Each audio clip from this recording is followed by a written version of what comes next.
ഇടിച്ചക്കത്തോരൻ ഉണ്ടാക്കാമെന്ന് വിചാരിച്ചു. അതിന് വേണ്ടി ഞാൻ ചക്കരം പൊടിച്ചൊന്ന് കറങ്ങി നോക്കി. അപ്പോൾ എനിക്ക് കിട്ടിയത് കുഞ്ഞു ചക്ക കിട്ടി. എന്തായാലും മൂട്ടിൽ കുറച്ചധികം ഉണ്ടായിട്ടുള്ളതുകൊണ്ട് എനിക്ക് കിട്ടിയത് ഇത് വരിക്ക ചക്കയാണ്. എന്താ നാടൻ വരിക്ക ചക്കയാണ്. അപ്പം കുറച്ചുകൂടെ കഴിയുമ്പോൾ കുഴപ്പിച്ചൊക്കെ എടുക്കാം. അപ്പം ഞാനിത് കട്ട് ചെയ്തുകൊണ്ട് വന്നിട്ട് അതിൻ്റെ മുള്ളൊക്കെ ഒന്ന് കട്ട് ചെയ്ത് കളഞ്ഞു. എന്നിട്ട് നന്നായി ജസ്റ്റ് ഇതുപോലെ കുഞ്ഞായിട്ട് കട്ട് ചെയ്തെടുത്തു കേട്ടോ. എന്നിട്ട് നന്നായിട്ട് കഴുകിയിട്ട് കലത്തിൽ ഉപ്പും മഞ്ഞൾപ്പൊടിയും കൂടെ വെള്ളം കൂടെ ഒഴിച്ച് അത് വേവിക്കാനായിട്ട് വെച്ചു. എന്നിട്ട് ഞാൻ കുറച്ച് ചെറിയ ഉള്ളി ഒരു പിടി ചെറിയ ഉള്ളിയും കൂടെ ഞാൻ പൊളിച്ചെടുത്ത് അത് കട്ട് ചെയ്ത് അവിടെ വെച്ചിട്ട് ഇതിൻ്റെ അരപ്പ് തയ്യാറാക്കിയിരുന്നേ. തേങ്ങയും ആവശ്യത്തിന് തേങ്ങ എടുക്കുക, ജീരകം, കുറച്ചധികം വെളുത്തുള്ളി എടുക്കുക, പച്ചമുളകും കൂടെ മിക്സിയിലിട്ട് ക്രഷ് ചെയ്ത് വയ്ക്കണം കേട്ടോ.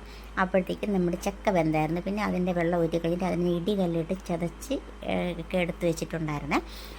ഒരു ചട്ടിയെടുപ്പത്ത് വെച്ച് കടുക് നമ്മൾ ചെറിയ ഉള്ളി അരിഞ്ഞ് വെച്ച് ചെറിയിലോട്ട് എടുക്കുക. കുറച്ച് ഉപ്പും മഞ്ഞൾപ്പൊടി ഇട്ട് ഒന്ന് വഴറ്റിയെടുക്കുക. അതിന് ശേഷം നമ്മൾ അരച്ച് വെച്ചേക്കുന്ന അരപ്പില്ലേ, തേങ്ങ അരപ്പും കൂടി ഇട്ട് കൊടുത്ത് അതും കൂടെ ഒന്ന് വഴറ്റിയതിന് ശേഷം നമ്മുടെ ഇടിച്ച ചക്കയും കൂടി ചേർത്ത് വഴറ്റിയെടുക്കുക. ഉപ്പ് കുറവാണെങ്കിൽ ഉപ്പും ഇട്ട് കൊടുക്കുക. എനിക്ക് ഉപ്പ് കുറവായിരുന്നു. പിന്നെ എനിക്ക് അവസാനമാണ് കരിവേപ്പില കിട്ടിയത് കേട്ടോ. അപ്പോൾ അതും കൂടി ഇട്ടൊന്ന് സെറ്റായിട്ട് ഇളക്കിയെടുക്കുക. അടിപൊളിയായിരുന്നിട്ട് നല്ല സെറ്റായിരുന്നേ. അപ്പോൾ വീഡിയോ ഇത്രയേ ഉള്ളൂ. പിന്നെ എൻ്റെ ചാനൽ കാണുന്നവരും ഇഷ്ടപ്പെടുന്നവരും ഒന്ന് സബ്സ്ക്രൈബ് ചെയ്ത് സപ്പോർട്ട് ചെയ്യാൻ മറക്കല്ലേ. അപ്പോൾ ഓക്കെ, ബൈ.